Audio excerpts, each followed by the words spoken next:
Okay, thanks for tuning back in. We're going to do the morning blessings, at least get started on them today. We'll see how much time we have. Unfortunately, I ran out of time the last couple of days and didn't have the opportunity to post. So we'll start with the morning blessings. Morning blessings. As we wake up, we feel deeply grateful to God for having restored our faculties. Before any conversation or activity, even before washing the hands, we immediately declare our gratitude and firmly resolve to serve our Creator. The blessing goes, I gratefully thank you, O living and eternal King, for you have returned my soul within me.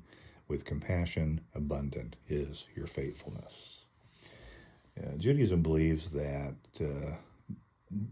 sleep is 1/60th of death, and that the soul actually leaves the body when we're sleeping, and God returns it each morning such that we can go back upon our activities and continue to serve God. Next is the blessing over washing the hands. Now, washing the hands blessing is a little out of order. First, let me give you the formula. And in general, for blessings, it's Baruch atah Hashem, ruler of the universe, who, etc., etc. And the morning blessings are no different for that. But the blessing over washing the hands is actually done after washing the hands, generally when drying the hands, as opposed to beforehand, which is generally the rule, but not always the rule. So the process for hand washing is down at the bottom of the page. And it says, take the washing utensil in your right hand and transfer it to your left. Pour onto your right hand, then transfer the utensil to your right hand and pour onto your left hand. Continue alternating for a total of 3 times for each hand. One should wash the fingers and the palm until the wrist. And on Tisha B'Av and Yom Kippur, one only washes the fingers. They should be pointed down such that water trickles off and doesn't go up past the wrists, and one should also wash their face. So basically we do all of that, and as we pick up our towel to dry our hands, then we say, blessed are you, Hashem our God, King of the universe, who has sanctified us with his commandments and commanded us concerning the washing of hands. Typically we do this upon arising, as here in the morning blessings, and this comes from Leviticus 15:11. Before bread comes from Exodus 30:17 through 21, and there's a biblical hint that we use after bread. In other words, it's not specifically spelled out. Boy, that's a hard combination of words. But it is hinted to. And the sages thought that when we ate, we got the salt of Sodom on our hands, and that if you touched your eyes, you could go blind.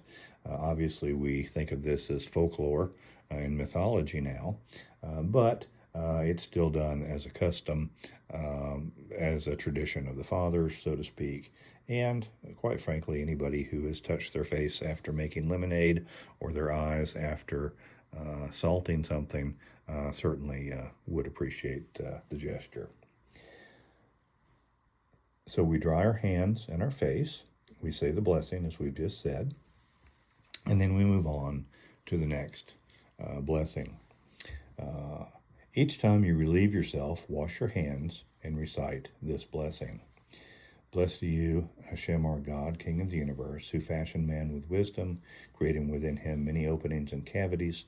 It is obvious and known before your throne of glory that if but one of them were to be blocked or one of them were to be ruptured, it would be impossible to survive for even 1 hour. Blessed are you, Hashem, who heals all flesh and acts wondrously. So when you visit the bathroom for either purpose, you say the blessing once you have washed your hands in the bathroom and come out and say the blessing. We never say blessings in the bathroom. We don't take our Torah into the bathroom. We don't take anything that's got God's name on it into the bathroom. We don't think about God. We don't talk about God in the bathroom. Don't be confused if you go to a kosher restaurant in New York City, let's say, and you see sinks outside the bathroom. What you're actually supposed to do is go in, do your business, use the sink inside the bathroom to wash your hands for cleanliness, and then come out and wash your hands with the blessing for ritual purity in the sinks outside the bathroom. Then the next blessing, the following blessing is recited each morning, preferably directly after saying who fashioned.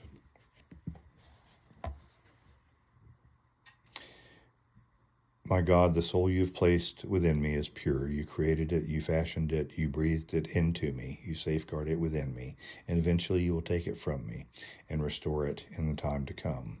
As long as my soul is within me, I gratefully thank you, Hashem, my God and God of my forefathers. You are master of all works, Lord of all souls, ruler of all creations, who lives and exists forever. Blessed are you, Hashem, who restores souls to dead bodies. So this somewhat alludes to probably the resurrection of the dead in the future as well. But basically, as we just talked about, we've been asleep. Our soul has left us. We've been 1/60th of dead. And now we are thanking God for going on and so forth. There's one of these. No, keep going. Sorry. Okay. So then we turn the page. We're on page 5 in my Siddur.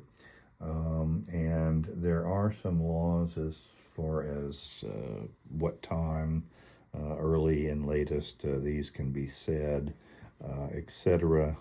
You'll have to look some of those up and talk to your Rav about that if unclear. The first blessing, blessed are you, Hashem our God, King of the universe, who gives the heart understanding to distinguish between day and night. And the interesting thing there is that the word heart also means rooster. And so in some Siddurim, I've seen it said that talks about, the rooster knowing the difference between night and day. And so I find that interesting. The rooster crows, but man's heart reacts and understands how to deal with new situations that arise every day, says the Rosh. Blessed are you, Hashem our God, King of the universe, who gives sight to the blind. Blessed are you, Hashem our God, King of the universe, who releases the bound. Blessed are you, Hashem our God, King of the universe, who straightens the bent. Blessed are you, Hashem our God, King of the universe, who clothes the naked. Blessed are you, Hashem our God, King of the universe, who gives strength to the weary.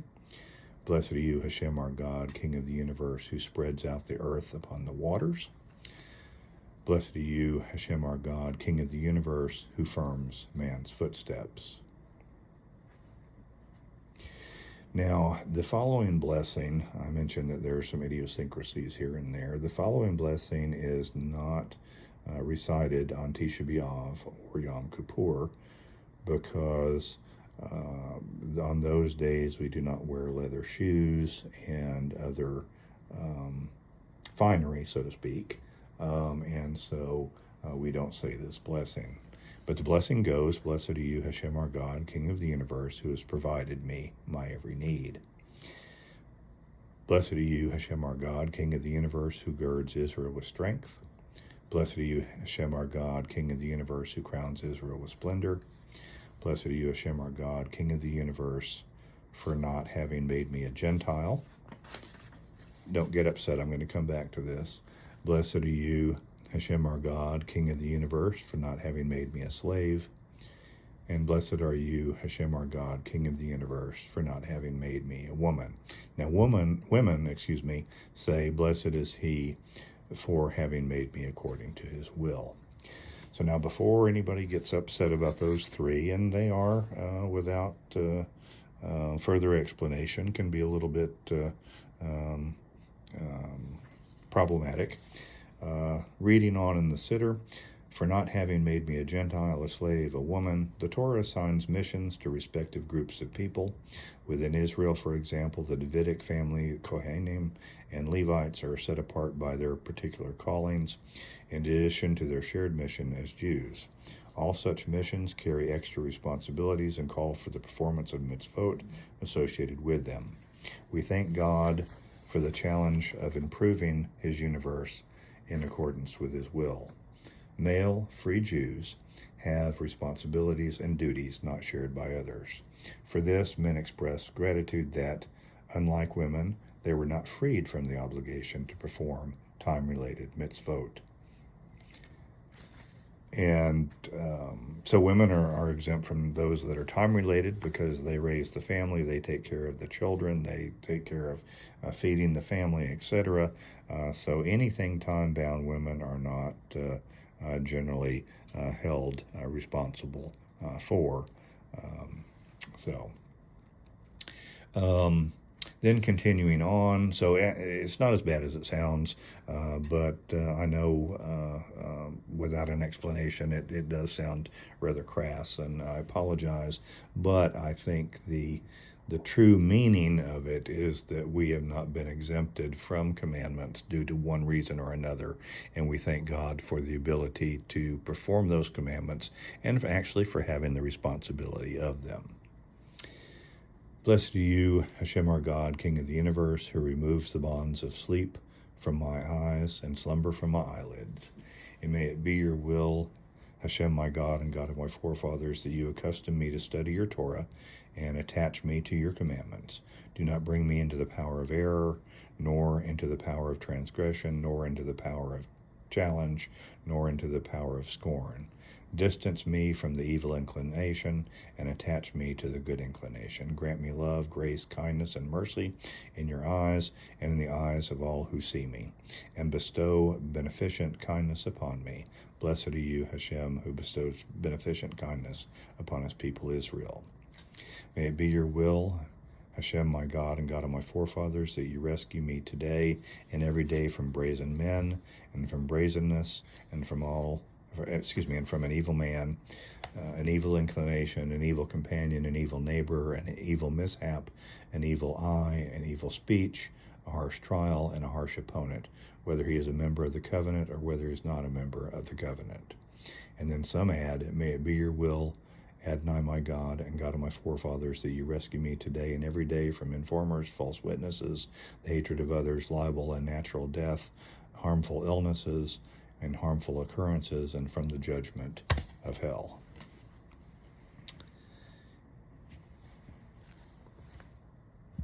Then come the Torah blessings, which we have already gone over, and that is the morning blessings. Now, the next thing we're going to discuss are some of the prayers, the penitential prayers that come daily, and then also that come before certain holidays. We'll do that in our next session, and then I think we'll take a break until after Tisha B'Av, which is next Thursday. So I'll get these done, this next podcast done before next Thursday, and then we'll take a little bit of a break. Finally, there is a hand washing apparatus. It's a cup with two handles. It will be my thumbnail for today's lecture, and that way you don't have to dirtily touch or with the opposite hand touch the handle that you're using. They're quite neat. The one that I have is by Manuel Yair, and They do all sorts of really neat pieces. I probably have 3 or 4 or 5 myself, including my hand washing cup. So hope you have a good week. I won't see you tomorrow before Shabbat or Saturday of Shabbat. So perhaps Sunday, Monday, or Tuesday, we'll get those last bits done before the fast. All right. Have a wonderful day. Thanks for joining us, and have a wonderful week. Thanks. Bye. Oh, and Shabbat Shalom.